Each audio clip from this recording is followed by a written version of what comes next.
सरस्वती की प्रतिमा पर माल्यार्पण करती हुई माननीय जिलाधिकारी श्रीमती श्रुति सिंह जी दीप प्रज्वलन और इसके बाद माल्यार्पण।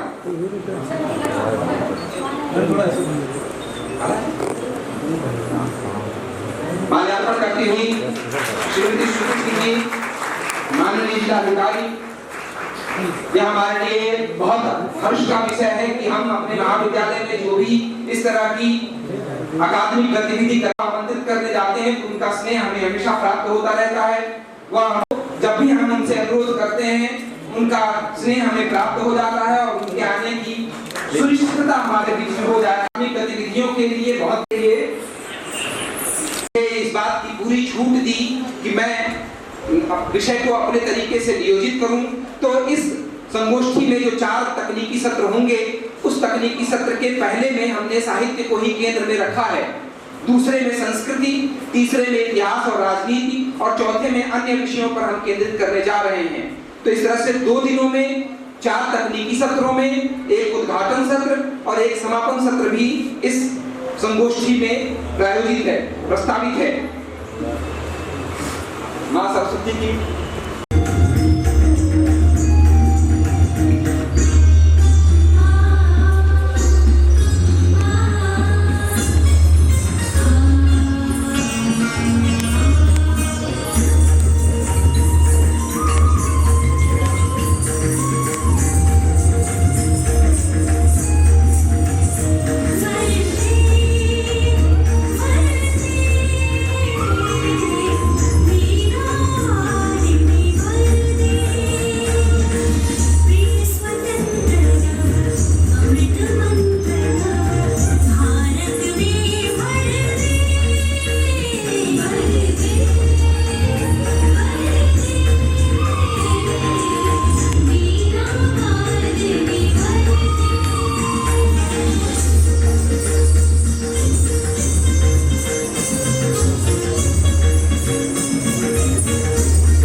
बहुत बहुत धन्यवाद। इतनी हमारे कार्यक्रम की मुख्य अतिथि माननीय जिलाधिकारी महोदय को पुष्प गुच्छ दे करके स्वागत करने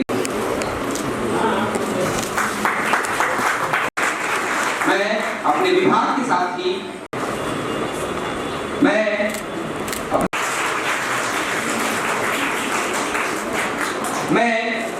हमारे महाविद्यालय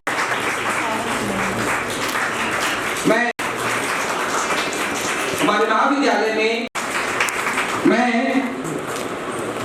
डॉक्टर अजय दुबे को आमंत्रित करता हूं। मैं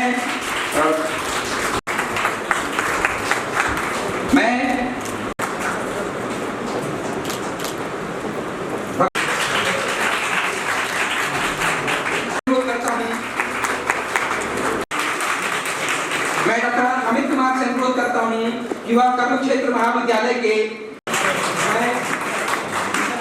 डॉक्टर अमित कुमार अजय दुबे से अनुरोध करता हूँ कि वह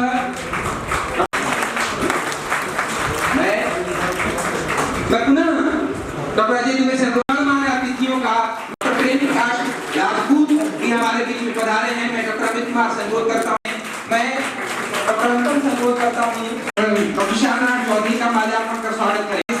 सीमा है, इसलिए आप मुझे क्षमा करेंगे और आपका हार्दिक स्वागत और अभिनंदन करते हैं।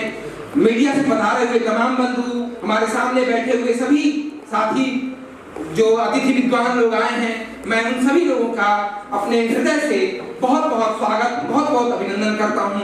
आप सभी लोगों का हार्दिक स्वागत है। अगले 2 दिनों तक हम सब लोग इस विद्वत चर्चा में चर्चा करते रहेंगे, भाग लेते रहेंगे। मैं कार्यक्रम को आगे बढ़ाते हुए अपनी छात्राओं से अनुरोध करता हूं कि वह स्वागत गीत प्रस्तुत करें। हिंदी के प्रख्यात साहित्यकार भवानी प्रसाद मिश्र द्वारा लिखित है। आप लोगों के बीच में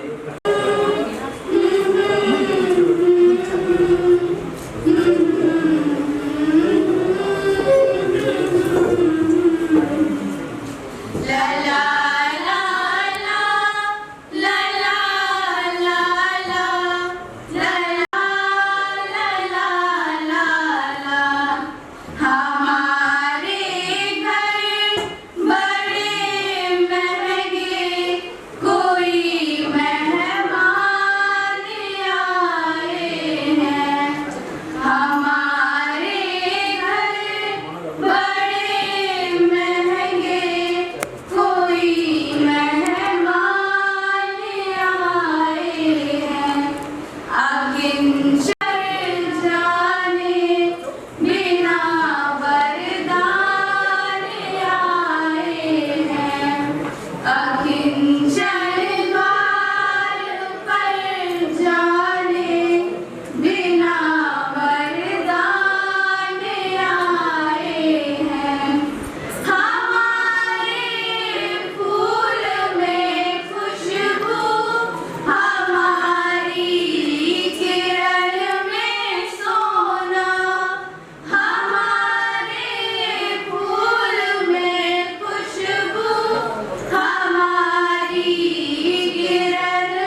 डॉक्टर आशुतोष कुमार राय का स्वागत करने के लिए डॉक्टर अमित कुमार सर से अनुरोध करता हूँ, माल्यार्पण कर उनका स्वागत करें। डॉक्टर अंकिता यादव उपस्थित हैं। मैंने कहा मेरे महाविद्यालय की ओर से डॉक्टर रमाकांत राय जी आज की इस संगोष्ठी सांस्कृतिक संबंधों की न्यायपूर्ण इटावा मूल्यांकन के विविध आयाम, इस संगोष्ठी के मुख्य अतिथि के रूप में हमारे इस कार्यक्रम में पधारी आदरणीय श्रीमती श्रुति सिंह जिलाधिकारी महोदय इटावा और इस संगोष्ठी के विचित्र अतिथि प्रोफेसर उमापत दीक्षित जी, अध्यक्ष हिंदी केंद्रीय हिंदी संस्थान आगरा एवं विशिष्ट अतिथि के रूप में हमारे इस कार्यक्रम में उपेंद्र नव त्रिपाठी निदेशक क्षेत्रीय निदेशक इग्नू बनारस एवं हमारे मंच पर उपस्थित डॉक्टर कुश चतुर्वेदी एवं हमारे सामने इस हमारे कार्यक्रम में आज बहुत ही विचित्रता है, परेशानी हो रही है। डॉक्टर महेंद्र सिंह प्राचार्य KKTC इटावा, डॉक्टर राजेश किशोर त्रिपाठी प्राचार्य जनता महाविद्यालय बकेवर एवं डॉक्टर शैलेंद्र सिंह प्राचार्य चौधरी शरण सिंह PG कॉलेज हावड़ा एवं हमारे बीच में डॉक्टर संतोष सिंह प्राचार्य पुरानी से पधारे हुए हैं। इसके अलावा हमारे इस संगोष्ठी में जनता महाविद्यालय बकेवर से doctor MP Yadav ji, doctor Pramod Kumar ji, इसी प्रकार हमारे KKTC कॉलेज इटावा से professor doctor Padma Tripathi ji, doctor RS Yadav ji और हमारे इलाहाबाद के मेरा ये बड़ा हमारे मित्र श्री प्रमोद कुमार जी जिला स्वास्थ्य शिक्षा अधिकारी हैं, श्री इंद्रेश कुमार जी हैं, ये सब हमारे इलाहाबाद के मित्र हैं, श्री विवेक कुमार जी यहाँ पर उपस्थित हैं। इसके अलावा विभिन्न कॉलेजों से आए हुए सभी विभिन्न प्रोफेसर एवं हमारे महाविद्यालय की सभी छात्राएं, सभी पत्रकार दीर्घा में उपस्थित पत्रकार बंधु एवं महान साहित्यकार हमारे सामने डॉक्टर दिनेश पालीवाल उपस्थित हैं। मैं आप सभी का बहुत बहुत हृदय से आभार, बहुत हृदय से आपका स्वागत करता हूँ, अभिनंदन करता हूँ। हमारे बीच में मैं विशेष रूप से हमारी जो जिलाधिकारी महोदया हैं, मैं उनका बहुत बहुत स्वागत और अभिनंदन करता हूँ।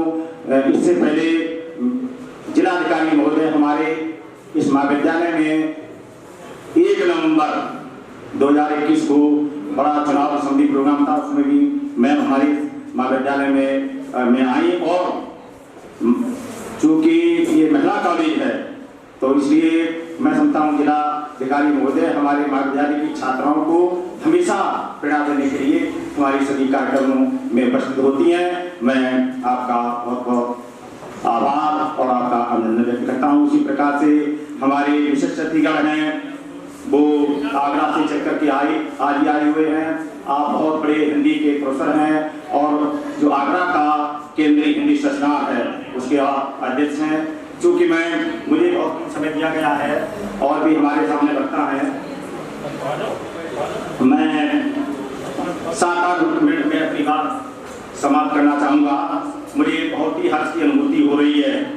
आप माननीय जिलाधिकारी और आप जैसे विद्वान व्यक्तियों के बीच में मैं जो ये सेमिनार है उसकी संकल्पना प्रस्तुत करने जा रहा हूँ।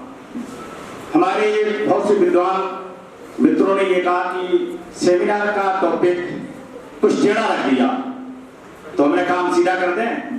बोले कैसे? हमने इसमें से एक आप न्याय शब्द हटा दीजिए और फिर टॉपिक बहुत सरल हो जाता है। लेकिन जो न्याय शब्द है, गांधी जी का जो ट्रस्टीशिप सिद्धांत है, जो ट्रस्ट है, तो ये ट्रस्ट ही इस पूरे सेमिनार की जान भी है। सांस्कृतिक संबंधों की न्यायपूर्ण, the trust land of cultural relationship, various diamond of evolution. बहुत से लोगों ने विद्यार्थी क्या साहब इसमें सामग्री नहीं मिलती है, बताना चाहता हूं, जब उत्तर प्रदेश के उच्च शिक्षा परिषद ने जब सेमिनार का विषयों का जब चयन किया, तो मैं आपको पुनः बताना चाहता हूं, ये हमारा सेमिनार बहुत ही यूनिक पाया गया।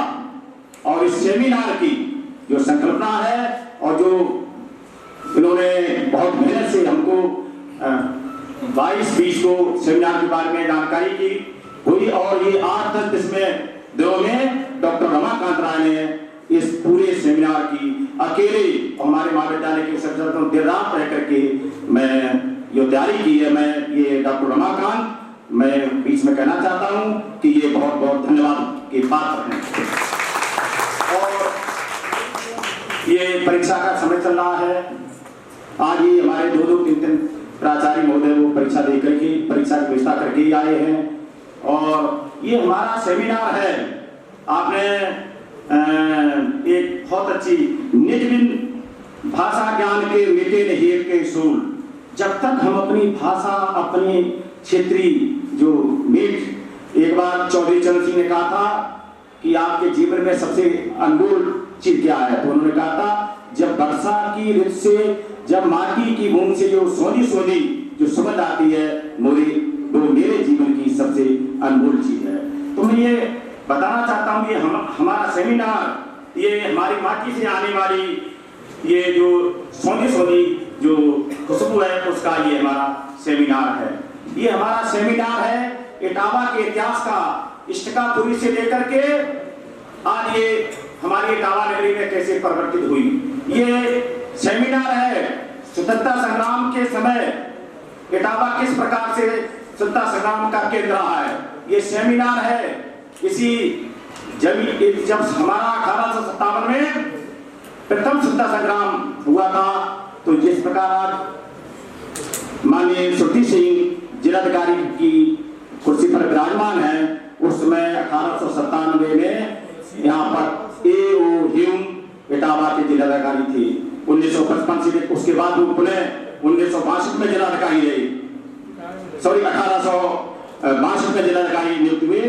और ओ.एम. ह्यूम के बारे में लाला लाजपत राय ने कहा था कि ह्यूम स्वतंत्रता के पुजारी हैं और उनका हृदय भारत की निर्भरता और दुरुस्ता के लिए रोता है।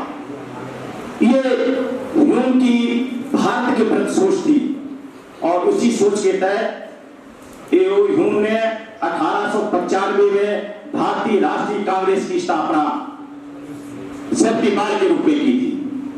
और वो ये ह्यूम है, उन्होंने HUM के आकार पर इटावा में एच आकार की उन्होंने बिल्डिंग ह्यूम स्कूल बनाई थी, जो कि आजकल सनातन धर्म इंटर कॉलेज में चल रहा है। ये आकार की बिल्डिंग जिला परिषद की है। ई आकार की बिल्डिंग आप कभी देखिए तो वो कोतवाली है, और एम आकार की जो बिल्डिंग है वो तहसील है HUME। ये सेमिनार लोकल से ग्लोबल की यात्रा करने का है।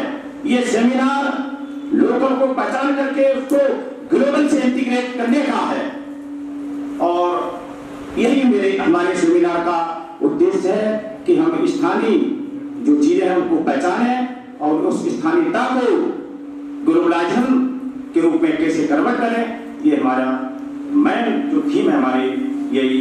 ये सेमिनार है इटावा की माटी में बड़े बड़े रचे गड़े, कब देव की है कब जंग की है। और हमारे बीच में अभी आप बहुत लोगों ने उपस्थित होंगे, ये कवि जो हमारे प्रसिद्ध कवि है नीरज दास गोपाल की कृतियों के पठान का है। ये सेमिनार है कि आसफ की जन्मभूमि का जिन्होंने बहुत ही सुपर हिट फिल्म, बहुत ही हिट फिल्म मुगले आजम का निर्माण किया था। केवल कक्षा शिक्षा प्राप्त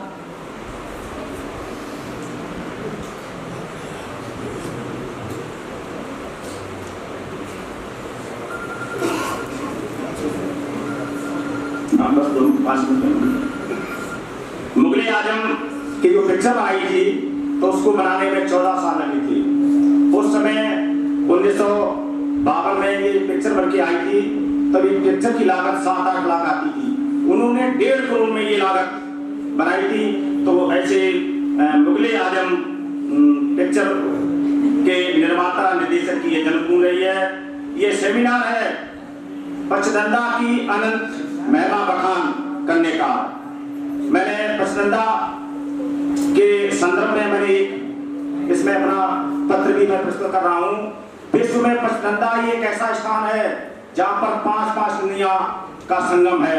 इलाहाबाद में 3 नदियों का संगम है, लेकिन पचदंडा में वो है 5 नदियाँ मिलती हैं। चंबल और यमुना नदी भरेली मिलती है, उसके बाद कुंवारी नदी, पौंज नदी और सिंधु नदी सब मिलकर के पचदंडा में 5 नदियाँ मिलती हैं।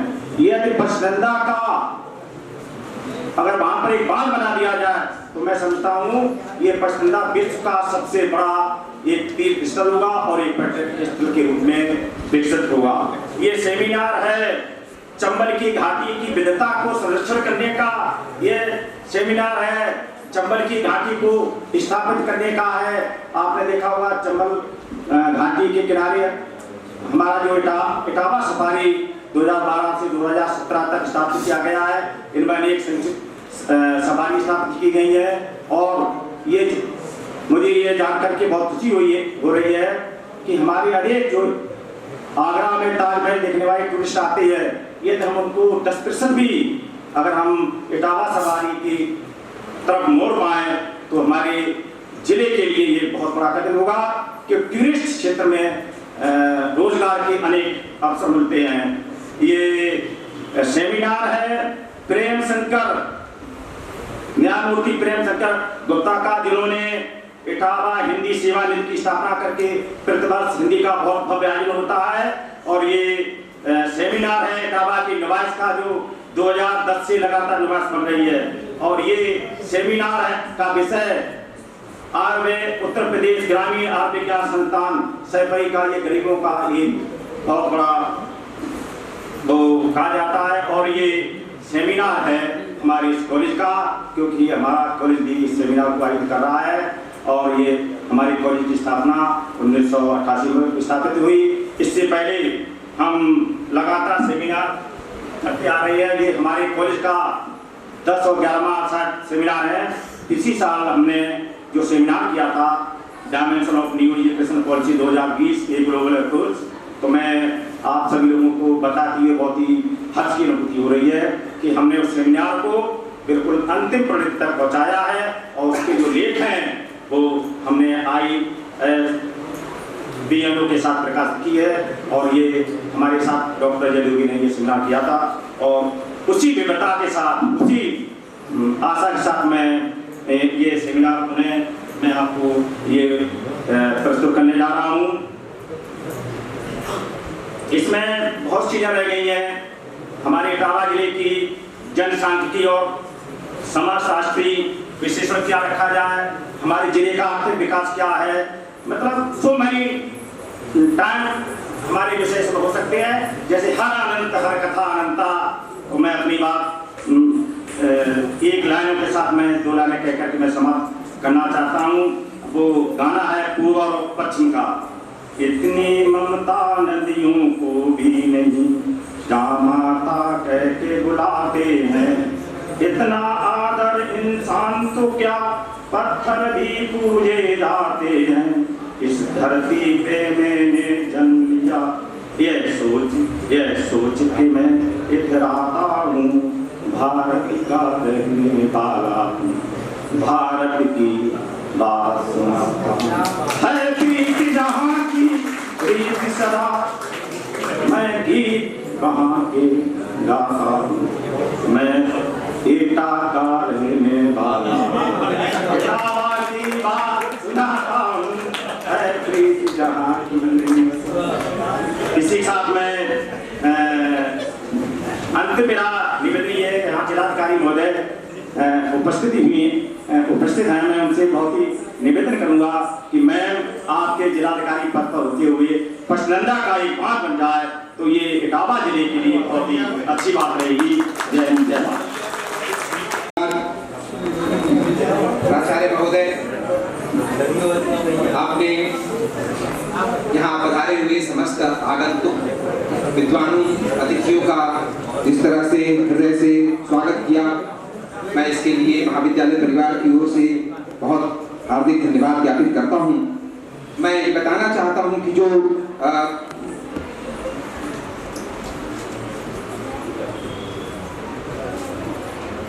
ये संगोष्ठी हम 2 दिवसीय करने जा रहे हैं, इस संगोष्ठी में जो हमने विषय रखा है, जैसा कि सर ने बताया, भारत के गीत से लेकर के अपने जनपद तक के गीत की बात उसमें जोड़ दी। पंडित जवाहरलाल नेहरू हमेशा यह पूछते रहते थे कि जिस भारत माता की जय की बात हम करते हैं, वह भारत माता वास्तव में क्या है? वह भारत माता कोई वायवी आसमानी चीज नहीं है, वह हमारी मिट्टी है, जिस मिट्टी पर हम रोज अपना पैर रख करके खड़े होते हैं, उस मिट्टी को ही हम भारत माता कह रहे होते हैं। तो इस तरह से जिस जनपद में हम हैं, जिस जनपद की वायु, जिस जनपद का जल, जिस जनपद का अन्न ग्रहण करते हुए हम आगे बढ़ रहे हैं, यह सब करने का अवसर पा रहे हैं, उस मिट्टी को प्रणाम करना भी हमारे देश को, भारत माता को प्रणाम करने जैसा है। हम यह संगोष्ठी जो सांस्कृतिक संबंधों की न्यास भूमि इटावा के रूप में, मूल्यांकन के विविध आयाम के रूप में यहाँ रखने जा रहे हैं, उसमें भी यही प्रयास है। पिंड से ब्रह्मांड को जानने की यात्रा, एक छोटे से अंश को जान लें तो बड़े अंश को जान सकते हैं। मैं इस संगोष्ठी में विषय प्रवर्तन करने के लिए जो हम लोगों ने संकल्पना रखी है, उसके लिए अपने जनपद के प्रख्यात साहित्यकार डॉक्टर कुश चतुर्वेदी को आमंत्रित करता हूं।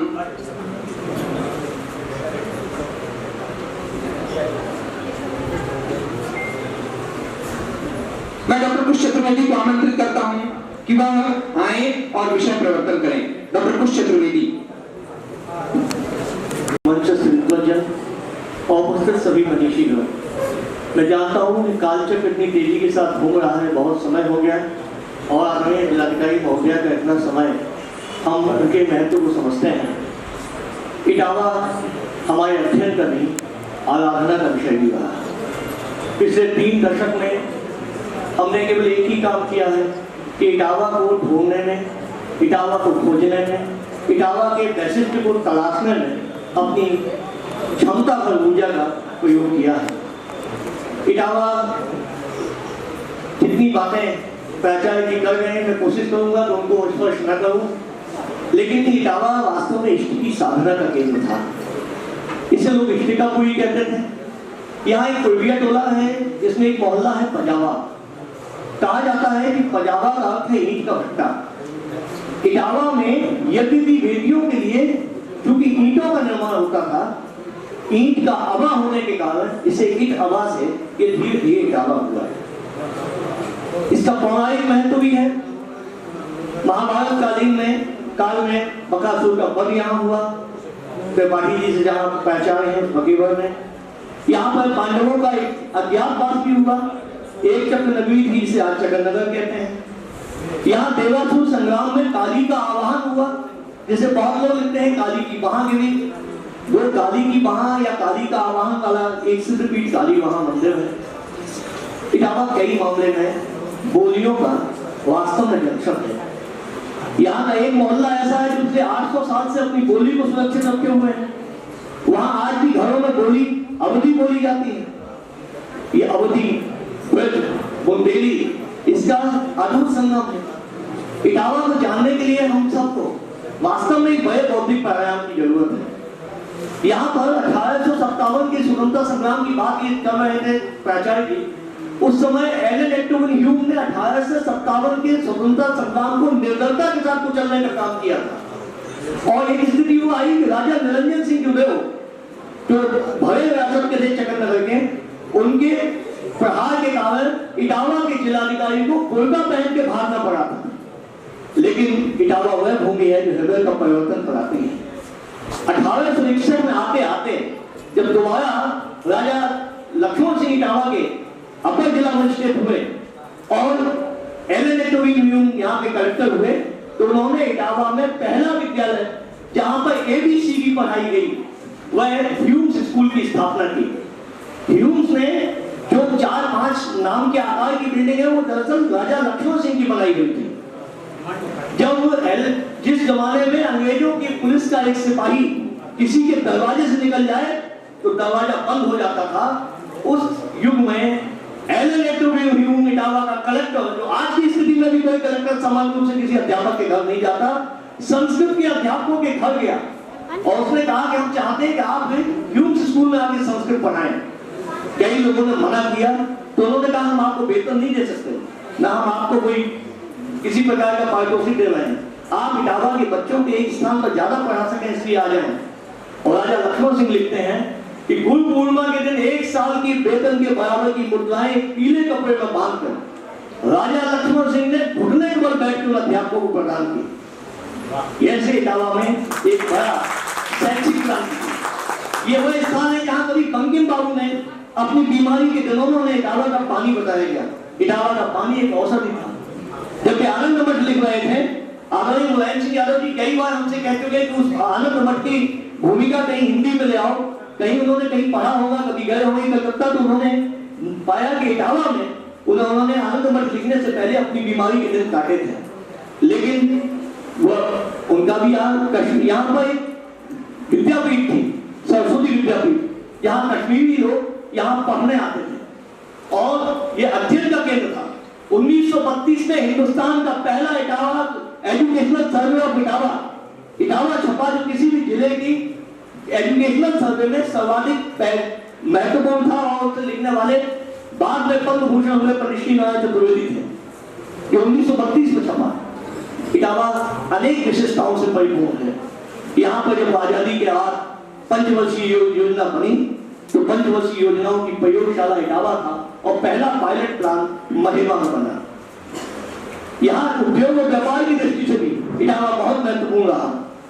इसलिए भी अरेईपुर, यहाँ बहुत लोग बैठे हैं, निवाड़ी के दीक्षित जी बैठे हैं, अरेईपुर के जूते जो है पूरे हिंदुस्तान में प्रसिद्ध हुए।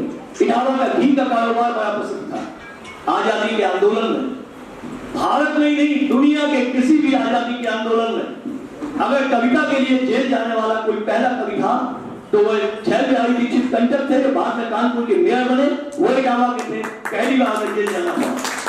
दुनिया की किसी भी साहित्य में कविता के लिए प्राण देने वाले की अगर कई कहानी मिलती है तो मुगलकालीन कवि गंग की मिलती है, जिन्हें हाथी के पैर से कुचलवा दिया गया।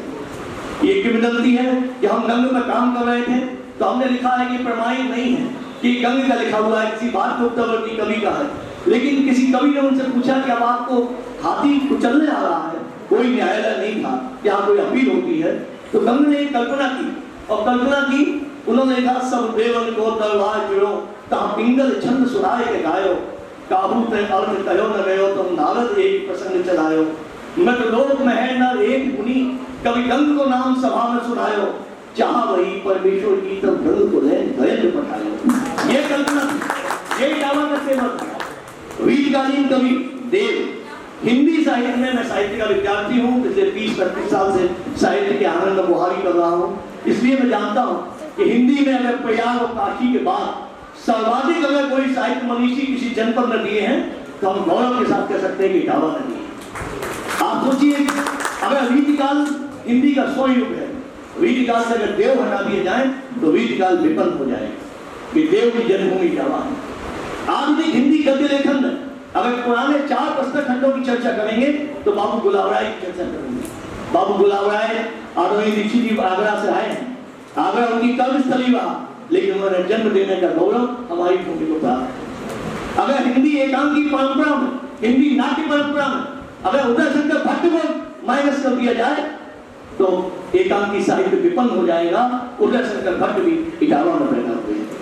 आप सोचिए राजा लक्ष्मण सिंह ने कितना बड़ा काम किया। उन्होंने पहला हिंदी में पीनल कोड बनाया।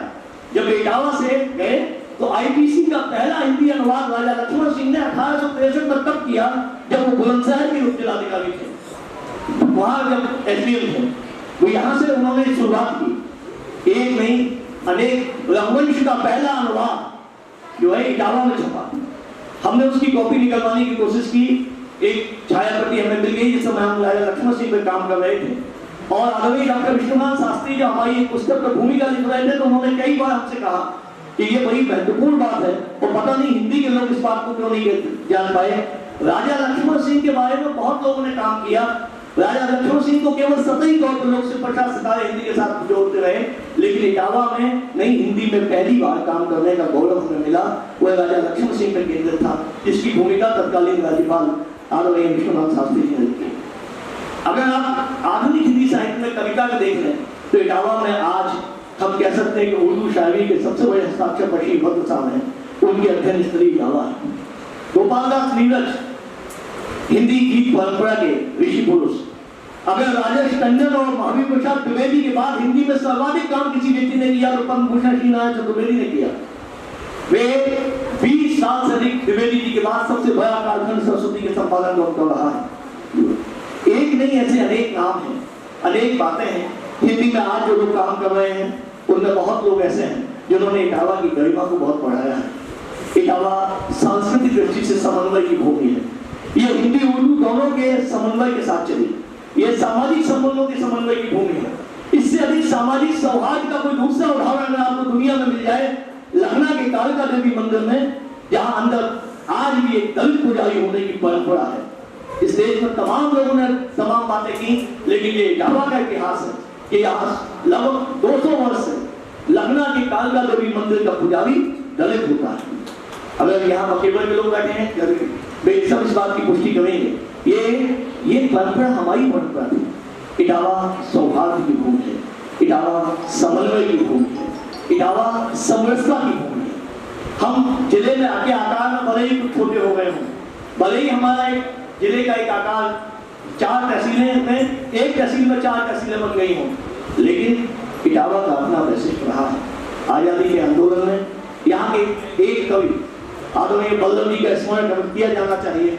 जिस समय स्वतंत्रता के आंदोलन में प्रभात फेरियां निकला करती थी तो वहाँ एक गीत गाया जाता था, स्वतंत्रता का मूल प्राण है, देखें कौन छुपाता है, देखें कौन सुमन सैया कंटक पथ अपनाता है। शिवपाल सिंह शिशु ने लिखा 1942 के आंदोलन में, हम खूब हमारे अश्रुसुंद में तैरा ये जलियान, हमारा छोड़ो हिंदुस्तान। ये हमारी परंपरा रही है।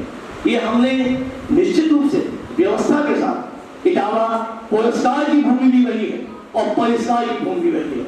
आदरणीय जिलाधिकारी महोदय यहाँ मौजूद है। दुनिया में किसी भी जिले ने अपने जिलाधिकारियों को इतना सम्मान कभी नहीं दिया जितना इटावा ने दिया। 1948 में इटावा में जिलाधिकारी हुआ करते थे विनोद शर्मा। नुमाइश में उन्होंने एक बाजार का उद्घाटन किया, हमने उसका नाम विनोद बाजार रख दिया। 1964 में इटावा में जिलाधिकारी हुआ करते थे मनोहर सुब्रमण्यम। उस समय अधिकारियों के रहने के लिए आवास की व्यवस्था नहीं थी, उन्होंने एक आवास बनाया, एक छोटी सी कॉलोनी बनवाई। इटावा के उदार बना लोगों ने उसका नाम रख दिया मनोहर कॉलोनी। 1967 में इटावा में जिलाधिकारी हुआ करते थे अरविंद वर्मा। उन्होंने औरंगाबाद चौराहे से रेलवे स्टेशन के बीच में एक छोटी सी पुलिया का उद्घाटन किया। इटावा के लोगों ने उसका नाम रख दिया अरविंद पुल। यह जिलाधिकारियों को इतना मान सम्मान देने वाला भी कोई दूसरा जनपद आपके पूरे देश में। यह हमारी विशिष्टता। इटावा भाषा, बोली, संस्कारों में कुछ संस्कार हैं जो हमारे अपने विशिष्ट हैं। इटावा की बोली अलग से पाई जाती है। इटावा के प्लेटफॉर्म पर आते आते हमारी बोली बदल जाती है। हम जो है वो हमारी क्षेत्र जो देशज भाषा है वो हमारी कमजोरी नहीं, हमारी ताकत है। और हिंदी में जिस दिन हमारी बोली कमजोर हो जाएगी उस दिन हिंदी समृद्ध होने से रुक जाएगी। सबसे बड़ी जरूरत है हमें अपने बोलियों के संरक्षण की। जब तक क्षेत्रीय बोलियां ताकतवर हैं तब तक हिंदी ताकतवर है।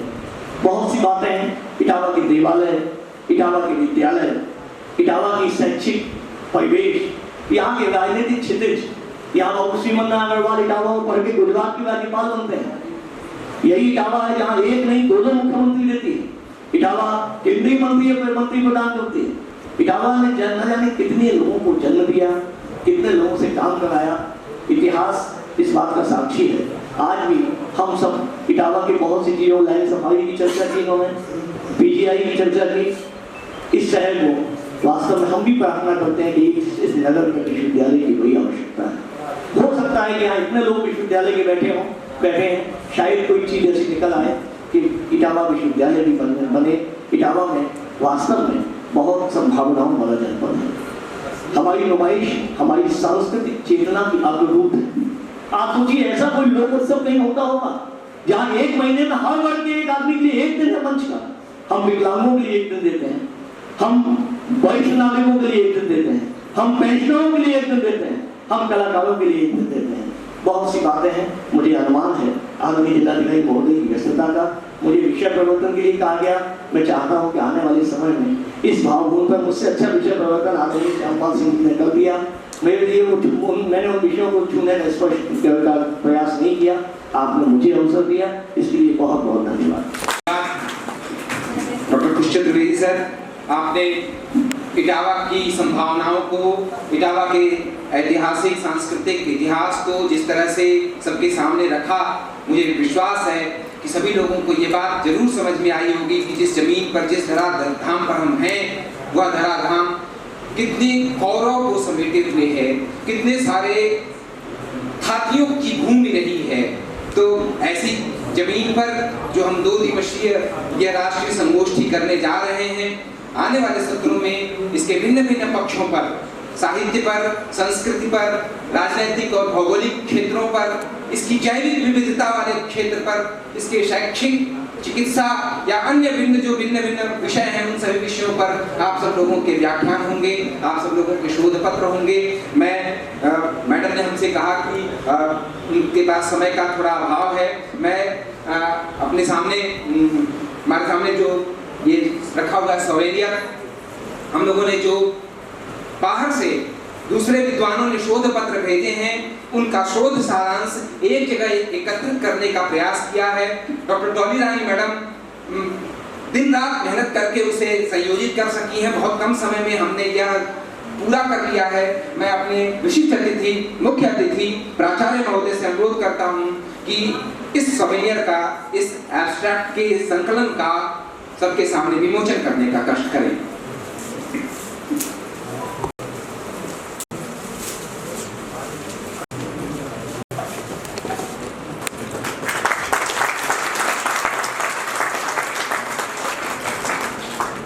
कल्पना बहुत पहले कर ली, लेकिन विधानसभा चुनावों की वजह से और कई बार हमें लगा कि हमारा प्रस्ताव क्या जाने स्वीकार होगा अथवा नहीं, लेकिन जब वहां कमेटी की बैठक हुई तो उस बैठक में हमारे प्रस्ताव को स्वीकार किया गया।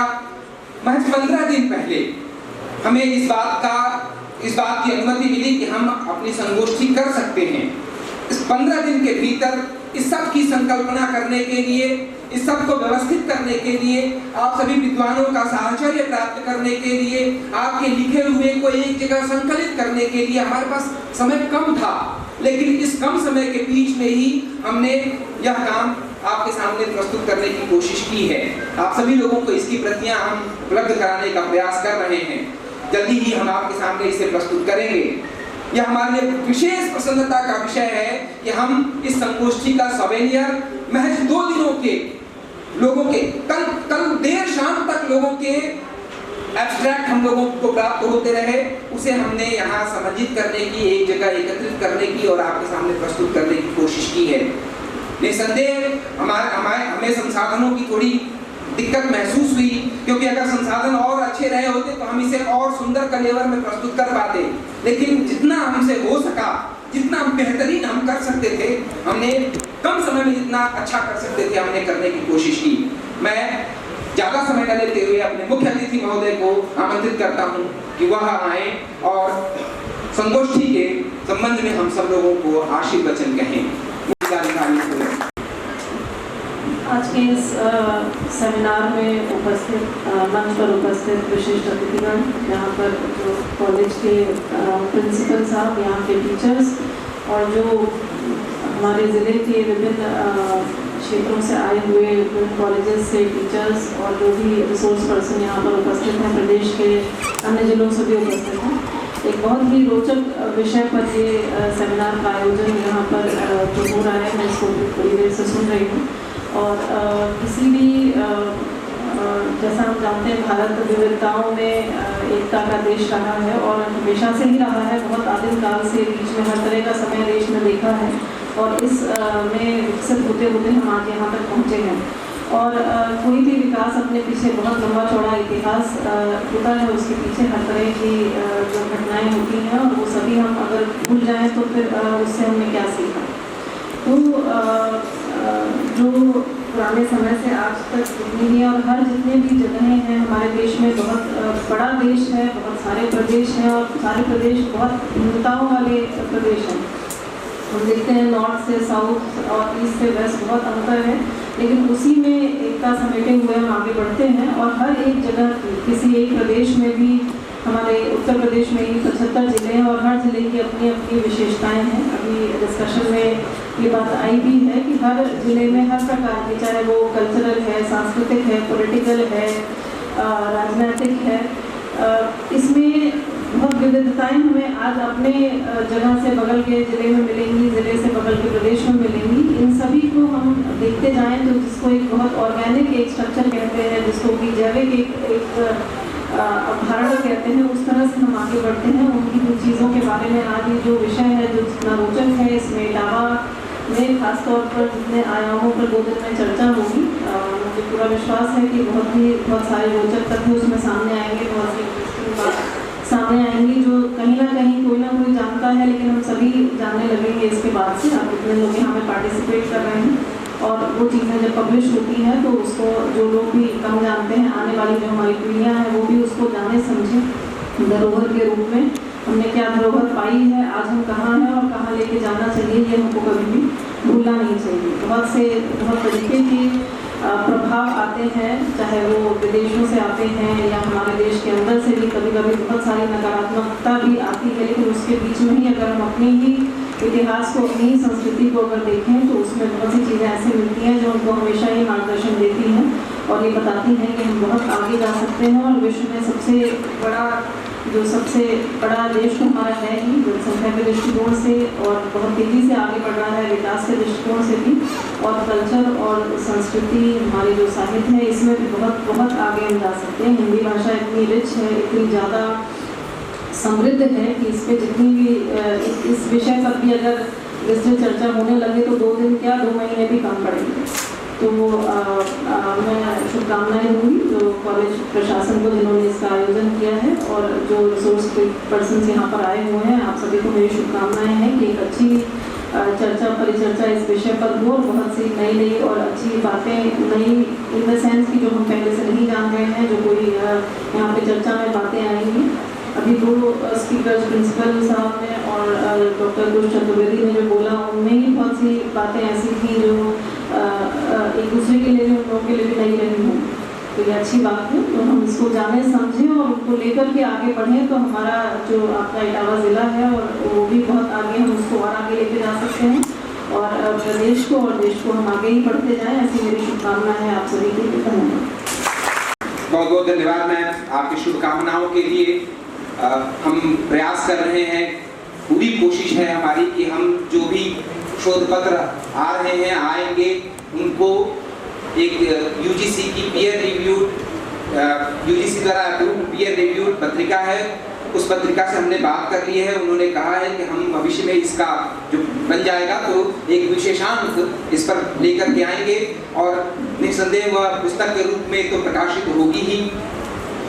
हम इस योजना में है कि जो भी पुस्तक बने वह इटावा का संदर्भ ग्रंथ बने, ताकि जब आपको इटावा के बारे में कुछ जानना, देखना, सुनना, समझना हो तो आप उस किताब को जरूर पलटना चाहें। ऐसी हमारी कोशिश है, ऐसा हमारा प्रयास है।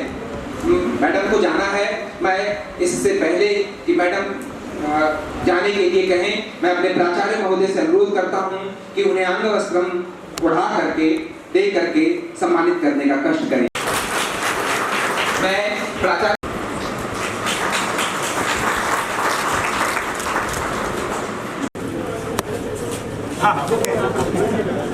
होने जा रहा है, मैं आप सभी लोगों से अनुरोध करता हूँ कि बनाए रखें। भी यहाँ पधार रहे हैं, मैं आप सब लोगों को शाम की काव्य संध्या के लिए भी सादर आमंत्रित कर रहा हूँ। अभी तक जिन विशिष्ट कवियों ने हमको सम्मति प्रदान की है, कहा है कि हम जरूर आएंगे, उनमें डॉक्टर कमलेश शर्मा, डॉक्टर राजीव राज, श्री रोहित चौधरी, डॉक्टर बाल मुकुंद दिवाकर जी, डॉक्टर कुश चतुर्वेदी तो रहेंगे ही, और भी कई विद्वान यहाँ रहने की और प्रतिष्ठित कवि यहाँ रहने की सम्मति यहाँ हमको दे चुके हैं। मैं शाम की कवि संध्या के लिए आप सब लोगों को सादर आमंत्रित करता हूँ। मैं अपने प्राचार्य महोदय से अनुरोध करता हूँ कि वह कृपया अपना मंच पर स्थान ग्रहण करें ताकि मैं विशिष्ट अतिथि प्रोफेसर उमापति दीक्षित जी को आमंत्रित कर सकूं। हमारे महाविद्यालय के प्राचार्य पुनः अपने मंच पर आसीन हैं। मैं अब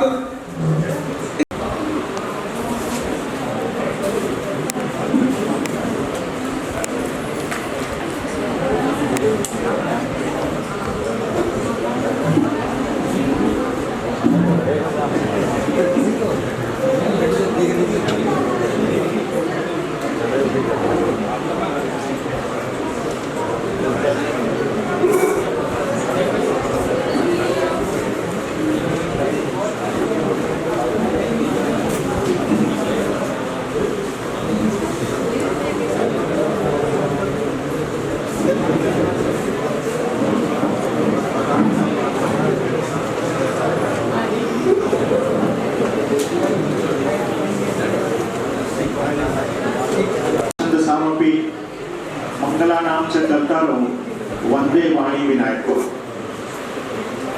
गंगा तरंग रमणीय जटा कलापम गौरी निरंतर विभूषित वाम भागम नारायण प्रिय मनंग मदामहारम वाराणसी पुरपति भज विश्वनाथ।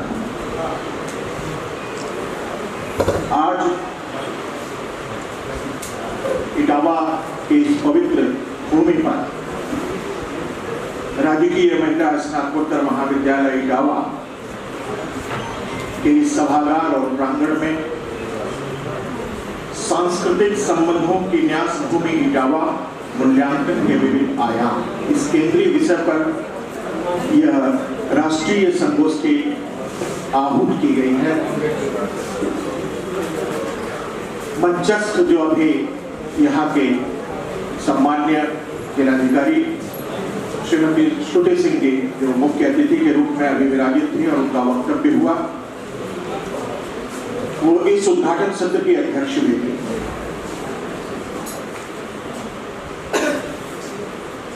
यहाँ के यशस्वी प्राचार्य डॉक्टर श्यामलाल सिंह जी,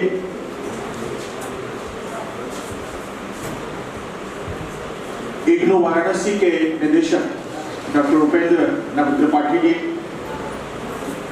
साहित्यकार जो इटावा के ही हैं डॉक्टर कुश चतुर्वेदी जी, जिन्होंने बहुत ही बढ़िया वक्तव्य इटावा की पूरी सांस्कृतिक राजनीतिक पृष्ठभूमि का संक्षेप में यूं कहिए कि वास्तविक रूप से बीज वपन किया, उनको साधुवाद देता हूं। इस आयोजन के मुख्य सूत्रधार समन्वयक संयोजक डॉक्टर रमाकांत राय जी, जिन्होंने घेर घार करके मुझे यहाँ बुला लिया और आपके सामर्थ्य है, मैं आपकी बात को ना नहीं कर पाता, ये मेरी व्यवस्था है। प्रथम पंक्ति में हमारे अनुज अत्यंत भी कुशीनगर से यहाँ आए हुए हैं। भारतवर्ष के युवा पीढ़ी में जो एक आलोचकों की एक नई श्रृंखला तैयार हो रही है, आप उसके प्रतिनिधित्व करते हैं, गौरव तिवारी जी। यहाँ जितने भी गणमान्य इटावा के प्रसिद्ध साहित्यकार, पत्रकार बंधु, सुधीर विद्वज्जन, विदुषी, यहाँ की छात्राएं, जो कार्ड मुझे मिला है, आमंत्रण पत्र आपका मिला है, उसमें इटावा की एक झलक से लेकर महाविद्यालय के बारे में बताते हुए संगोष्ठी के बारे में और साहित्य की उर्वर भूमि से लेकर राजनीतिक आंदोलन और इटावा भौगोलिक विविधताएं, इन सब को समेट करके समग्र रूप से जो वास्तविक इस संगोष्ठी की परिकल्पना है कि जब भी कहीं इटावा की चर्चा हो, जब कहीं इटावा पर कोई शोध करना हो, इटावा के बारे में कोई विशिष्ट जानकारी प्राप्त करनी हो, तो आप यहाँ के सोवेनियर को या संकलित किए गए उन प्रपत्रों को ध्यान से पढ़ लेंगे तो आपकी इस जिज्ञासा और उत्कंठा का समापन हो जाएगा। आपको अन्यत्र कहीं झांकने ताकने की जरूरत नहीं होगी। बहुत सारी बात इस संगोष्ठी में जो विमर्श के द्वार खोलेगी आज, जो यहाँ के महाकवियों से शुरुआत करते हुए, जिसमें गंग है, देव है, गुलाब राय है, गोपाल दास नीरज जी हैं, हिंदी के ब्रजभाषा काव्य के अंतर्गत देव को महाकवि का गौरव रहा। उनका पूरा नाम देवदत्त था। हिंदी साहित्य के इतिहास में एक बड़ी लंबी चर्चा और बहुत बड़ा वाद और विवाद इनको लेकर के हुआ, आप सभी जानते हैं। हम लोग हिंदी के विद्यार्थी हैं। सबसे कमजोर हिंदी को माना जाता है, हिंदी का विद्यार्थी। हिंदी क्यों लिया बेटा? हिंदी पढ़कर क्या करो? हम उस संवाद को सुनते हुए यहां तक पहुंचे। राज्याश्रयों में पल रही हिंदी, राज्याश्रयों में राजा के अधीन उनके प्रशस्त गान के अतिरिक्त और कुछ न कर पाने की बहुत ही विषम परिस्थिति में अगर कहीं ठीक ठीक किसी राजा का राज्याश्रय मिला होता तो मैं समझता हूं कि हिंदी साहित्य के इतिहास में जो देव को बार बार एक विश्वबंधु लेकर के खड़े होते हैं और देव और बिहारी का जो द्वंद है, रीतिकाल के सिद्धहस्त कवि को, उसके मूल्यांकन का नजारा, उनके मूल्यांकन की जो परिधि निर्धारित होती वो कुछ और होती। मैं देव और बिहारी जो पुस्तक लिखी गई उसको भी लेकर के विवाद हुआ। उस पर मैंने माइनर रिसर्च प्रोजेक्ट किया यूजीसी का, हिंदी की आलोचनात्मक वाद विवाद की जो थे, तो उस पर काम करते हुए एक दृष्टि बनी। बिहारी और देव, लाला भगवान दिन ने भी लेकर के इसको काम किया। मैं उसके विस्तार में नहीं जाता हूं क्योंकि हिंदी के विद्यार्थी जो हैं वो भली भांति इन नामों से परिचित हैं। गंग कवि जो अकबर के दरबार में नवरत्नों में से, जब हम राज्याश्रयों में पल रही हिंदी की बात करते हैं, मैं बहुत सारे ऐसे साहित्यकार आप सभी लोग जानते होंगे, लगातार अखबार में भी निकलता है, मीडिया के माध्यम से, कि अपने आलेख उनके अस्वीकृत करके भेज दिए जाते और उनके आलेख नहीं छपते जब तक कि उनको कोई राजनीतिक प्रभाव का व्यक्ति या उनके ऊपर किसी का वरद हस्त नहीं होता था, उनकी रचनाएं नहीं चलती। लेकिन हिंदी जो वैश्विक स्तर पर, मैं सिर्फ हिंदी से जोड़ करके अपनी बात रखूंगा आज, क्योंकि वैश्विक परिदृश्य में जो हिंदी का वातावरण बना है, अमेरिका में 150 विश्वविद्यालयों और कॉलेजों में बिना किसी राज्याश्रय के, बिना किसी सरकारी तंत्र के मदद से अगर हिंदी की व्याप्ति है तो वो हिंदी की अपनी ताकत है, जो सरल है, सहज है, सर्वग्राह्य है और स्वीकार्य है। भाषा वही जीवित रहती है जिसकी स्वीकार्यता अधिक हो, जिसको बोलने वालों की संख्या अधिक हो। आज गूगल के सीईओ को भी यह मानना पड़ता है कि हिंदी आने वाले कल की भाषा है, चाहे वो नासा के द्वारा इसकी उद्घोषणा हो रही हो, संगणक विज्ञान संस्कृत के सबसे करीब है, आने वाले कल में हिंदी नंबर 1 पर विराजित होगी। ये हमारी भविष्य की संभावनाएं हैं जिसका बहुत ही उर्वर और प्रशस्त संकेत हमको मिलता है। मैं बहुत गुरु गंभीर व्याख्यान या उन चीजों को थोड़ा सा छोड़ते हुए, क्योंकि उसमें बहुत सी बातों का विश्लेषण हो जाएगा, मैं आता हूं जिनके गीतों को सुनते, जिनकी कविताओं को सुनते हुए जो हिंदी के प्राध्यापक भी बने, हिंदी के रचनाकार भी थे, जिनके गीतों ने आपके इस स्थान इटावा को एक विशिष्ट पहचान दी, और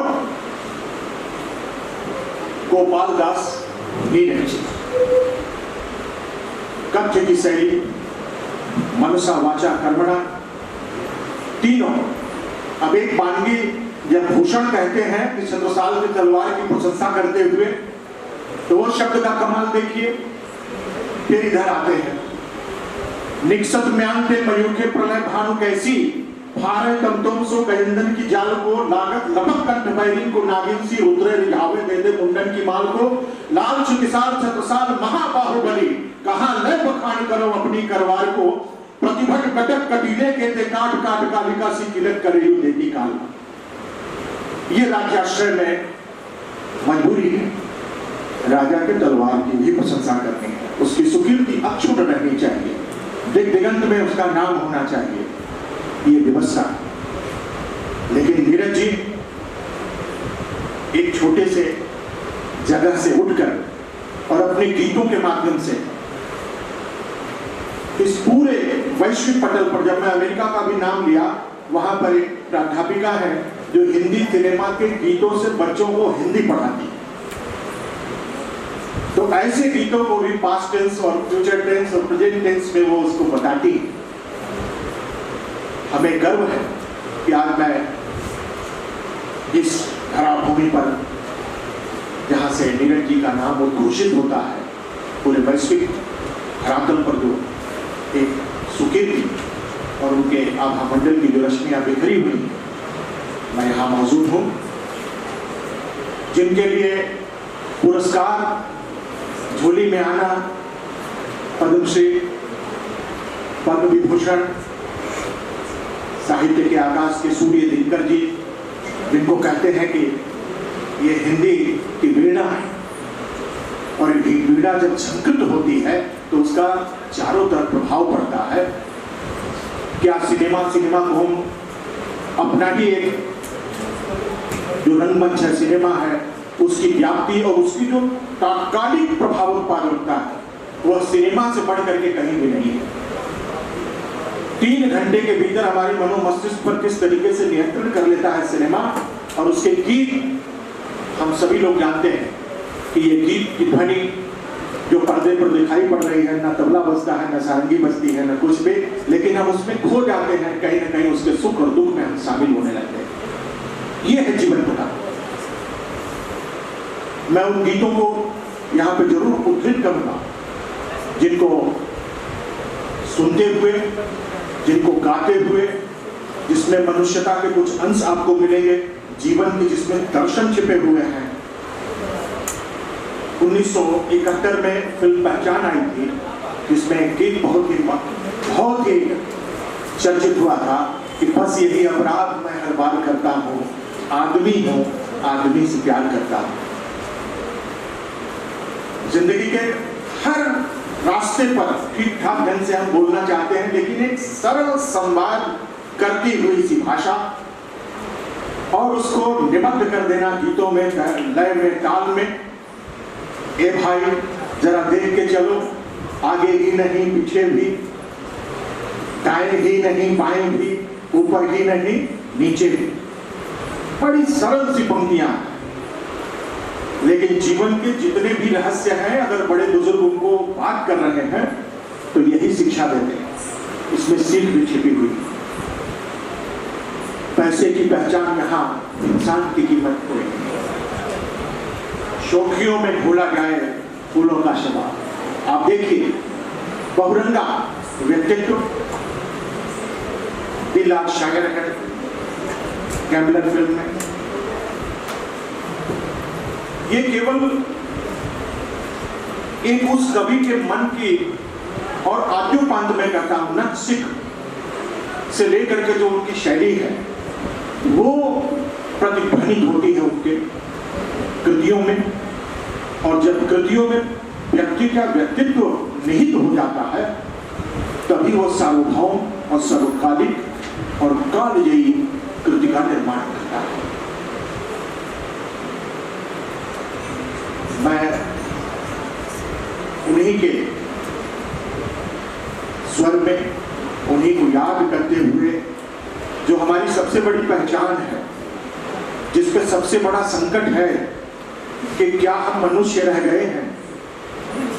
ये सारे विमर्श अपनी जगह मनुष्यता के मानवीय मूल्यों की बात करते हैं, तो हमारे कथनी और करनी में भेद क्यों? हम किसी भी सांस्कृतिक धरातल पर उसके मनीषियों, चिंतकों और विचारकों को केवल याद करें, उनके द्वारा कही गई बातों का अनुसरण न करें। महाजना ये गतः सपंथा, हम बार बार चरैवेति या उसी अवधारणा को लेकर के सिर्फ बातें करें, मुझे लगता है कि यह अन्याय होगा। जब हम शब्दशः अक्षरशः किसी से सहमत होते हैं तो उनकी कुछ बातों को, उस साहित्यकार की किन्हीं बातों को अंगीकार और स्वीकार भी करना चाहिए। बारंबार जब वो कहते हैं कि बस यही अपराध मैं हर बार करता हूं, आदमी हूं, आदमी से प्यार करता हूं। एक खिलौना बन गया दुनिया के मेले में, कोई खेले भीड़ में, कोई अकेले में, मुस्कुरा कर भेंट हर स्वीकार करता हूं, आदमी हूं, आदमी से प्यार करता हूं। मैं बसाना चाहता हूं स्वर्ग धरती पर, आदमी जिसमें रहे बस आदमी बनकर, उस नगर की हर गली तैयार करता हूं, आदमी हूं, आदमी से प्यार करता हूं। मैं बहुत नादान करता हूं ये नादानी, बहुत नादान करता हूं ये नादानी, बेचकर खुशियां खरीदूं आंख का पानी, बेचकर खुशियां खरीदूं आंख का पानी। हाथ खाली है मगर व्यापार करता हूं, आदमी हूं, आदमी से प्यार करता हूं।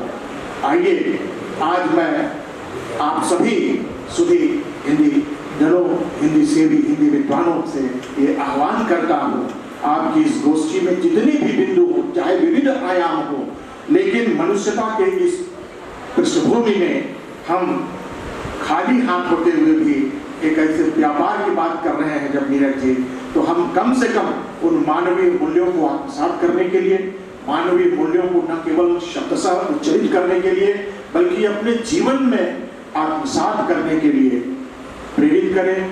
विद्यार्थियों को, शोधार्थियों को, प्राध्यापकों को, सुधी विद्वज्जनों को न केवल प्रेरित करें बल्कि स्वयं भी उसका आचरण करें। मैं इसी के साथ अपने वाणी को विराम देता हूं और बार बार डॉक्टर रमाकांत राय जी, जिनको मैं वर्षों से जानता हूं और इस महाविद्यालय का सौभाग्य है कि आप जैसा कर्मठ व्यक्ति यहाँ मौजूद है जो 10 दिन में राष्ट्रीय या अंतर्राष्ट्रीय फलक पर कोई भी आयोजन करने के लिए सिद्धहस्त है, और आपका देश विदेश में जो तंत्र है, जिन लोगों से संपर्क है, आपके व्यवहार के कारण कोई भी व्यक्ति ना नहीं कर सकता। ये मैं भली बात जानता हूँ। मैं आपको हृदय से साधुवाद देता हूँ और प्राचार्य जी की संकल्पना को हनुमान जी की तरह मूर्त रूप देने वाले आप सभी लोग और पूरे विद्यालय, महाविद्यालय के उस समिति को जिन्होंने रात्रि पर्यंत 2 दिन जागरण करके इस स्मारिका को निकाल दिया, हृदय से धन्यवाद, साधुवाद, सभी को यथेष्ट अभिवादन, नमस्कार।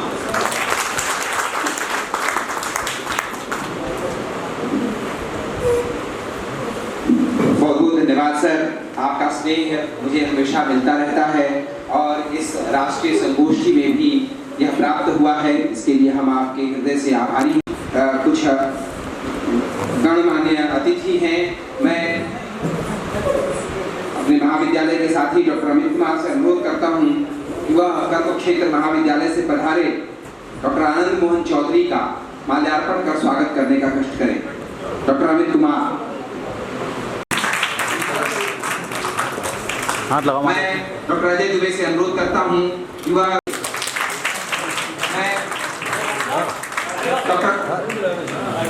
डॉक्टर अनुपम से गवर्नमेंट डिग्री कॉलेज गुरावली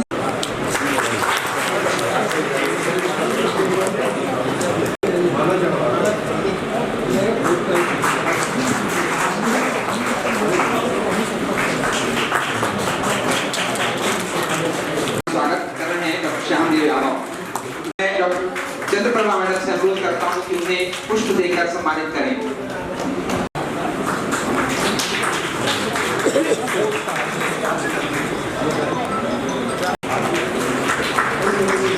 मैं आप सभी अतिथियों का श्री राजेश कुमार सिंह का स्वागत कर रहे हैं। डॉक्टर इग्नू वाराणसी के क्षेत्रीय निदेशक डॉक्टर उपेंद्र नाथ त्रिपाठी को आमंत्रित करता हूँ कि वहाँ आए और इस पूरे जोन में कैसी समस्याएं हैं, कैसी दिक्कतें हैं, उन सबको केंद्र में रखते हुए अपनी बात करें।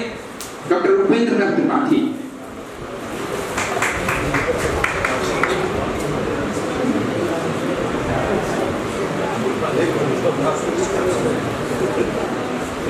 आज के कार्यक्रम के अध्यक्ष इस महाविद्यालय के प्राचार्य डॉक्टर श्यामपाल सिंह जी,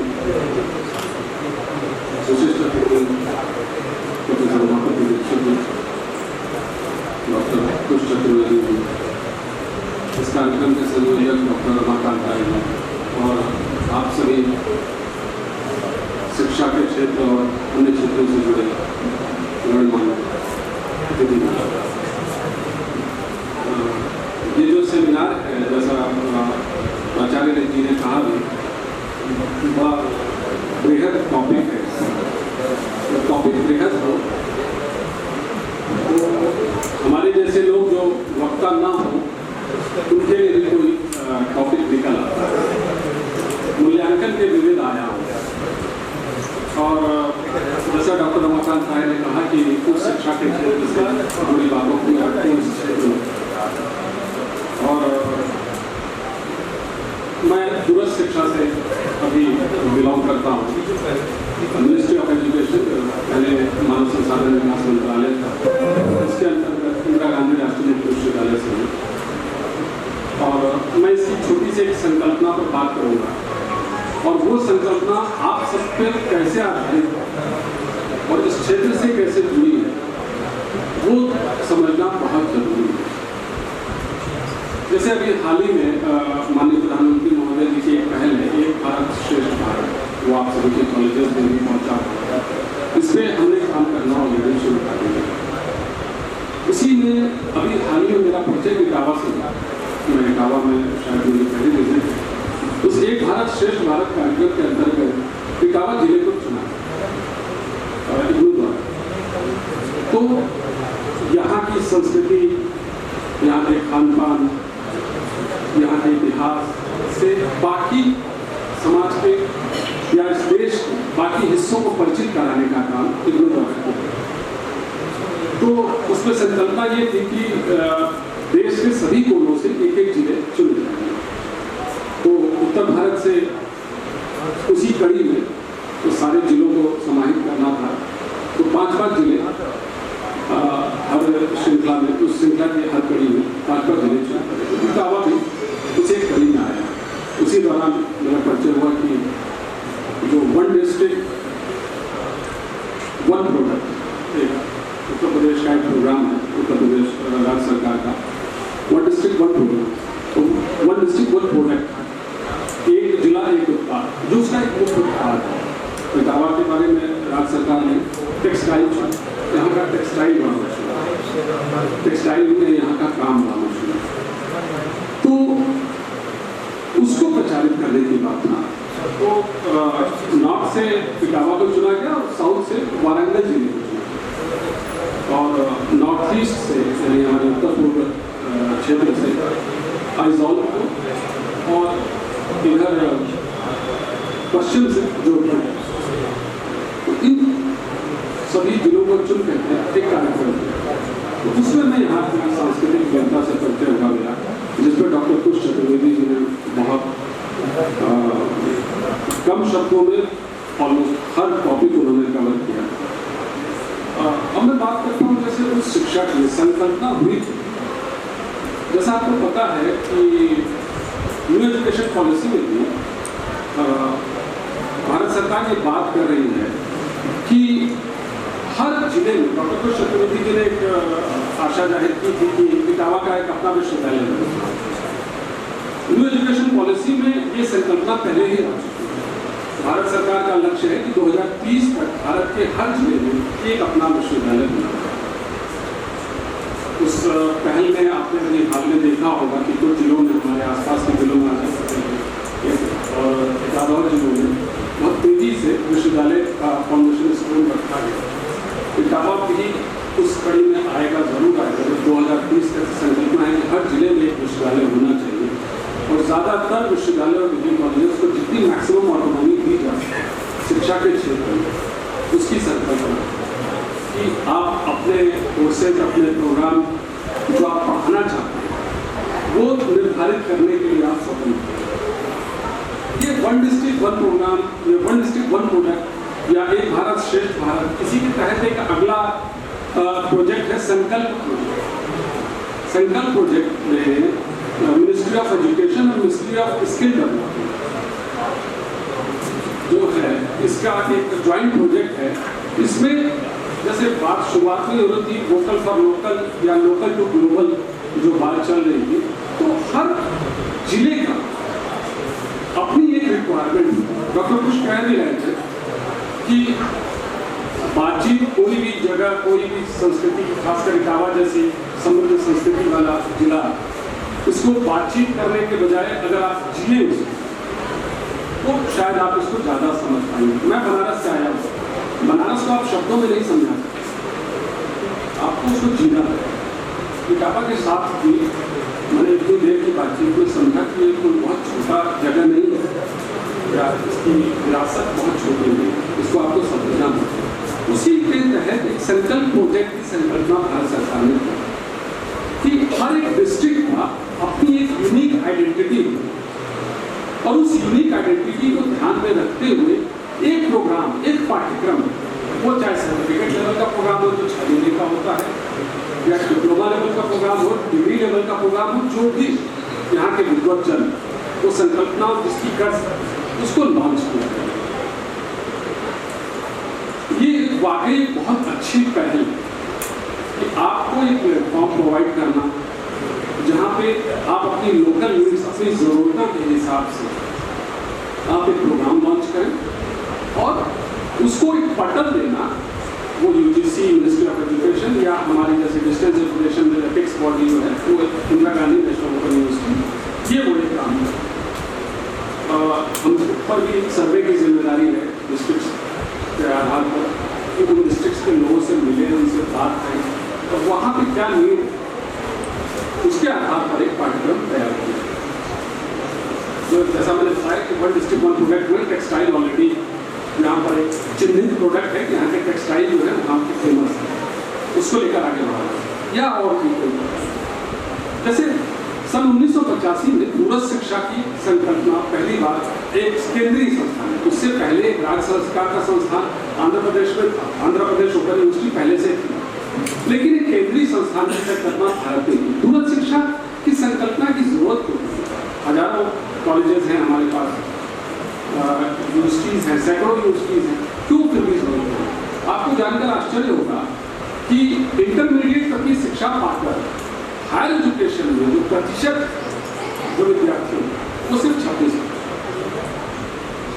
कि बेसिक प्राइमरी इंटरमीडिएट तक की एजुकेशन प्राप्त करने के बाद हायर एजुकेशन में सिर्फ 26% विद्यार्थी। उसके पीछे बहुत सारे कारण हैं कि वो विद्यार्थी हायर एजुकेशन में क्यों नहीं। प्रमुख कारण है पारिवारिक जिम्मेदारियां कि आप हायर एजुकेशन एक टाइम टेकिंग प्रोसेस है, रिसोर्स सीकिंग प्रोसेस है, मनी सीकिंग प्रोसेस है। आप जानते हैं कि इसमें समय लगता है, आपके रिसोर्सेज लगते हैं, तो उतना समय उतने रिसोर्सेज शायद हर परिवार के पास नहीं है। एक डेवलपिंग कंट्री इंडिया में जहाँ पे लोअर मिडिल क्लास एक बहुत बड़ी संख्या में जिसके पास चैलेंज है रुचि होने का, वो हायर एजुकेशन में नहीं जा पाता। इसके अलावा एक सबसे बड़ा कारण है सीटों की अनुपलब्धता।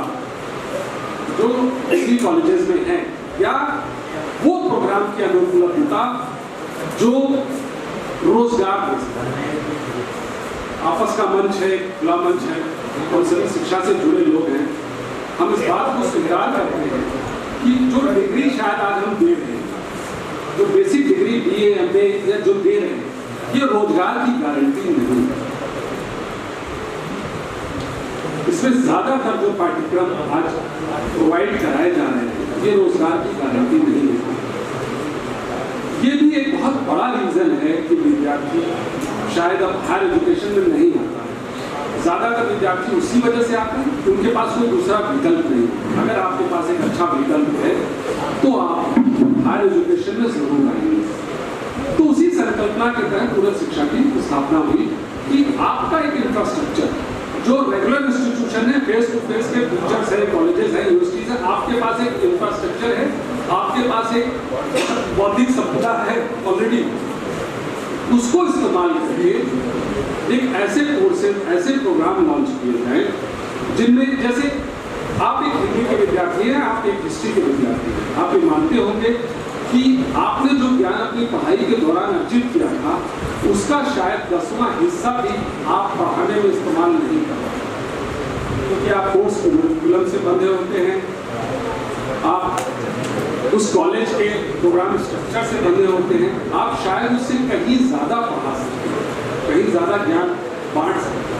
आपने अपनी पढ़ाई के दौरान उससे ज़्यादा आप एक निश्चित पेपर, तो डिस्टेंस एजुकेशन की तब संकल्पना हुई कि हम 200, जैसे मैं इग्नू की बात करूँ तो मैं 200, हमारे पास आज 252 प्रोग्राम, जिसमें शूलेस मेकिंग, मतलब जूते का फीता बनाना तो कैसे बनाया जाता है, उससे PhD तक के प्रोग्राम अवेलेबल हैं। तो उसमें आपकी क्या भूमिका हो सकती है? वो आज 30 लाख से ज़्यादा विद्यार्थी हैं, 76 लाख alumni जो यहाँ से इग्नू से स्टूडेंट पास करते हैं टोटल, तो एक बहुत बड़ी संख्या है जिसमें आपकी भूमिका बढ़ती है। और अपना प्रभा चैनल है, जैसे ऑनलाइन एजुकेशन की आजकल बात होती है, सिर्फ ऑनलाइन हर चीज ऑनलाइन। भारत में ऑनलाइन एजुकेशन की शुरुआत इंदिरा गांधी राष्ट्रीय मुक्त विश्वविद्यालय द्वारा हुई।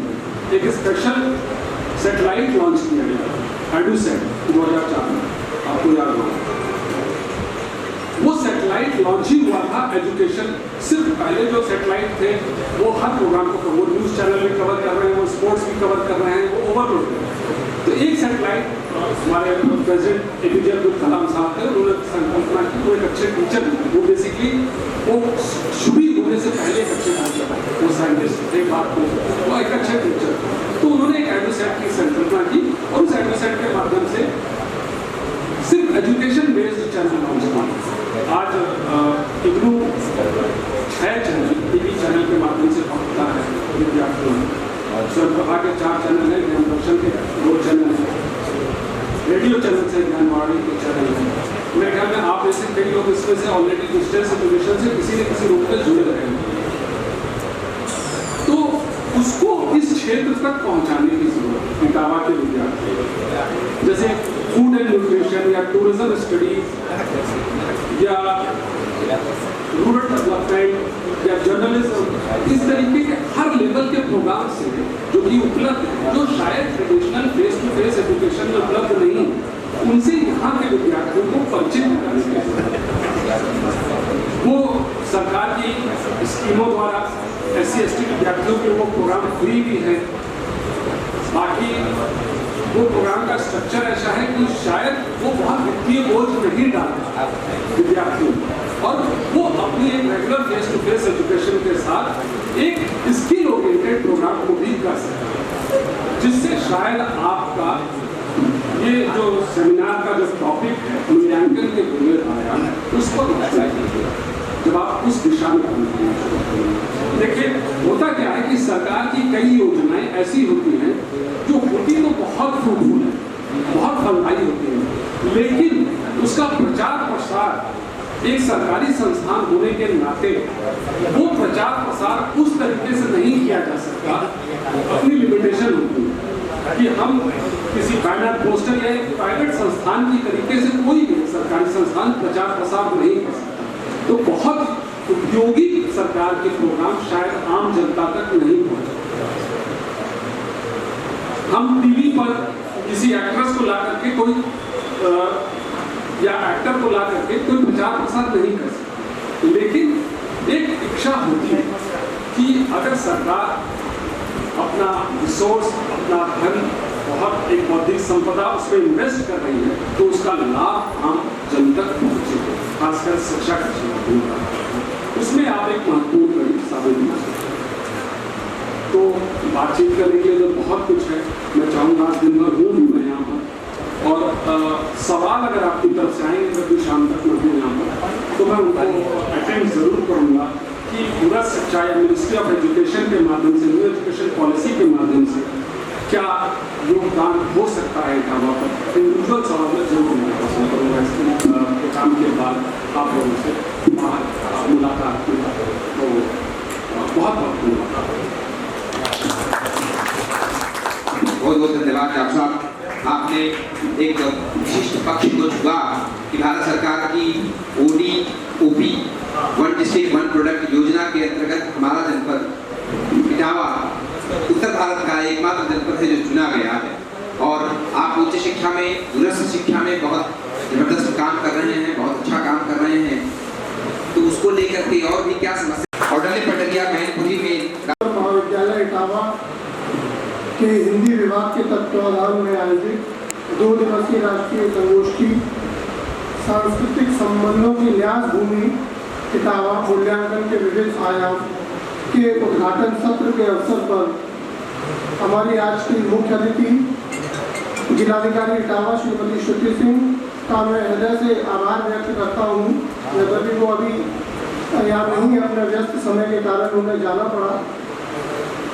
मैं उनकी एब्सेंस में उनका हृदय से आभार व्यक्त करता हूँ कि उन्होंने अपने व्यस्ततम समय से बहुत ही शॉर्ट नोटिस पर हमारे आमंत्रण को स्वीकार किया और निश्चित रूप से इस संगोष्ठी के उद्घाटन सत्र में उपस्थित रहकर इसको सफल बनाने में अपना योगदान दिया। मैं उनका हृदय से आभार व्यक्त करता हूँ। इसी के साथ साथ मैं मंचासीन हमारे अतिथिगण प्रोफेसर उमापति दीक्षित, केंद्रीय हिंदी संस्थान आगरा का भी हृदय से आभार व्यक्त करता हूँ कि उन्होंने हिंदी की महत्वता को अपने संबोधन में बहुत अच्छे से समझाया। उन्होंने बताया कैसे आम जनमानस के मस्तिष्क में यह रहता है कि किस प्रकार अरे हिंदी का छात्र है, हिंदी क्यों ली, क्या इससे क्या फ्यूचर प्रोस्पेक्ट्स है, क्या कर पाओगे हिंदी लेकर। लेकिन उन्होंने बताया कि क्या इम्पोर्टेंस है हिंदी की और किस प्रकार से हम हिंदी के माध्यम से या हिंदी के द्वारा ऊंचाइयों को और एक शिखर को प्राप्त कर सकते हैं। मैं सर आपके इस शानदार उद्बोधन के लिए, आपकी गौरवमयी उपस्थिति के लिए बहुत हृदय से आभार व्यक्त करता हूं कि आप आए। निश्चित रूप से आपके यहाँ आने से हमारी संगोष्ठी में चार चांद लगे। सर आपका बहुत बहुत धन्यवाद। इसी क्रम में मैं डॉक्टर उपेंद्रनाथ त्रिपाठी, निदेशक क्षेत्रीय केंद्र संस्थान इग्नू वाराणसी का भी हृदय से आभार व्यक्त करता हूँ। उन्होंने यहाँ आकर डिस्टेंस एजुकेशन के माध्यम से किस प्रकार हम और उच्च शिक्षा को प्राप्त कर सकते हैं, किस प्रकार से हम दूर रहकर भी किसी भी कोर्स को किस प्रकार से हम कर सकते हैं और क्या भारत सरकार की नई योजना है, क्या क्या चेंजेस आने जा रहे हैं, उसके लिए उन्होंने अपना यहाँ वक्तव्य रखा। मैं समझता हूँ निश्चित रूप से वो हम सभी के लिए बहुत ही लाभकारी रहा है। और मैं अभी नीचे बैठकर यही सोच रहा था, मुझे अचानक पता पड़ा कि मुझे धन्यवाद ज्ञापन देना है। मैं यह सोच रहा था कि मैं डॉक्टर साहब से जरूर बात करूँगा कि यदि हमारे महाविद्यालय में संभव हो सके कि इग्नू का अगर सेंटर आ जाए तो निश्चित रूप से यहाँ इस महाविद्यालय के लिए ही नहीं, आसपास के कई जनपदों के लिए बड़ा ही लाभ होगा, क्योंकि कई बच्चे ऐसे हैं जो कि रूरल बैकग्राउंड के हैं, जिनको बाहर जाना संभव नहीं हो पाता है। तो निश्चित रूप से मैं समझता हूँ कि आपकी उपस्थिति न सिर्फ सेमिनार के लिए अपितु भविष्य के लिए भी हम लोगों के लिए बहुत ही सार्थक सिद्ध होगी। मैं सर हृदय से आपका धन्यवाद ज्ञापित करता हूँ। इसी के साथ साथ मंच पर आसीन इटावा के जाने माने साहित्यकार डॉक्टर कुश चतुर्वेदी जी का भी मैं हृदय से आभार व्यक्त करता हूँ। उन्होंने बहुत ही सरल सहज क्योंकि हम सभी जानते हैं जो इटावा को बिलोंग करते हैं कि इटावा जो है न सिर्फ सांस्कृतिक, राजनीतिक, भौगोलिक, इवन यहाँ का खान पान, यहाँ की बोली, यहाँ का पहनावा, यहाँ का रहन सहन, लोगों का व्यवहार, इसको महज 10 या 15 मिनट्स में पूरा कंक्लूड करना शायद डॉक्टर कुश चतुर्वेदी जैसे साहित्यकार के ही वश में है कि उन्होंने महज बहुत ही कम समय में 15 मिनट में पूरे इटावा की विविधताओं को हमको बताया। कई ऐसे अनछुए पहलू भी छुए जो कि हम लोगों के जहन में नहीं थे। तो निश्चित रूप से सर आपके इस उद्बोधन से इटावा की नई नई चीज़ों को जानने का अवसर मिला और मैं यही आशा करता हूँ कि अभी 2 दिन लगातार आपकी गर्मामय उपस्थिति हम लोगों के साथ बनी रहेगी और मैं अभी आज के इस उद्बोधन के लिए, आपकी गर्मामय उपस्थिति के लिए आपको हृदय से आभार व्यक्त करता हूँ। इसी के साथ साथ मैं जनपद में स्थित चौधरी चरण सिंह पीजी कॉलेज देवरा इटावा के प्राचार्य डॉक्टर शैलन शर्मा, जनता महाविद्यालय वकेवर के प्राचार्य डॉक्टर राजेश किशोर त्रिपाठी, के महाविद्यालय इटावा के प्राचार्य डॉक्टर महेंद्र सिंह का भी हृदय से आभार व्यक्त करता हूँ। निश्चित रूप से आज 12 बजे से परीक्षा एग्रीकल्चर की होनी है, इन 3 कॉलेज में चल रही है, फिर भी अपने व्यस्ततम समय से निकालकर अपना स्नेह हमको दिया, हमारे उद्घाटन सत्र में अपनी गर्मामय उपस्थिति से 4 चांद लगाए।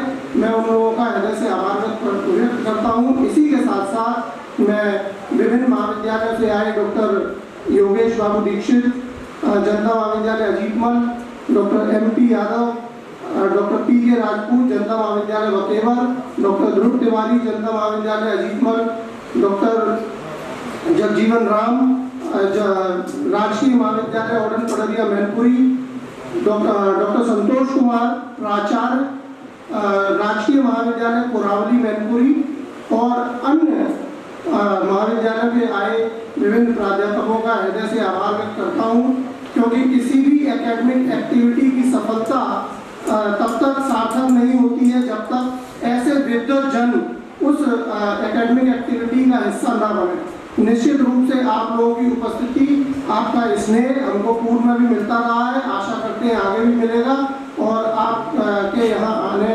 के लिए बहुत बहुत धन्यवाद, बहुत बहुत आभार व्यक्त करता हूँ। इसी के साथ साथ मैं मेरे सामने बैठे भाई गौरव तिवारी जी का भी बहुत बहुत आभार व्यक्त करता हूँ, जो कुशीनगर से हमारे बीच में पधारे हैं।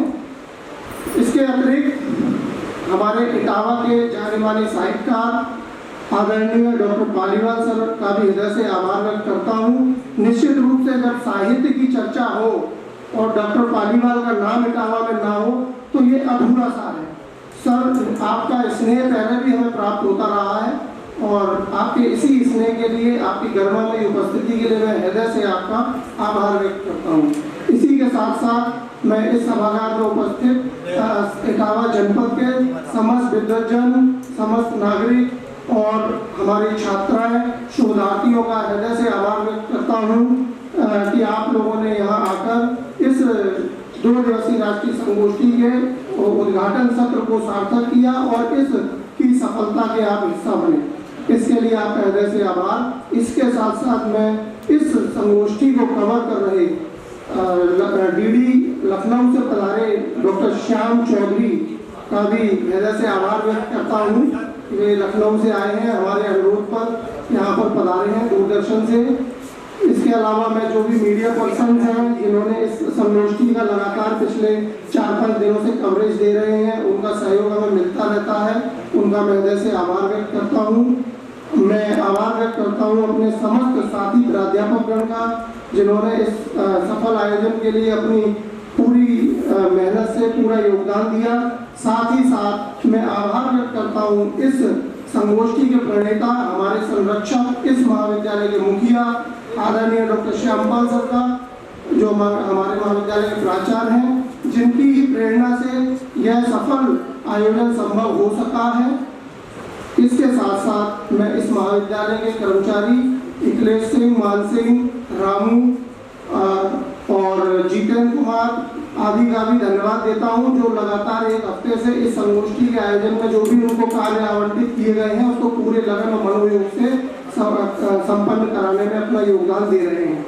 लास्ट में मैं पुनः एक बार जो भी प्रत्यक्ष और अप्रत्यक्ष रूप से जो भी महानुभाव इस संगोष्ठी के आयोजन में अपना योगदान दिया है, अपना गरिमा में उपस्थिति दी है, उनको हृदय से आभार व्यक्त करता हूँ। सभी का बहुत बहुत आभार, धन्यवाद।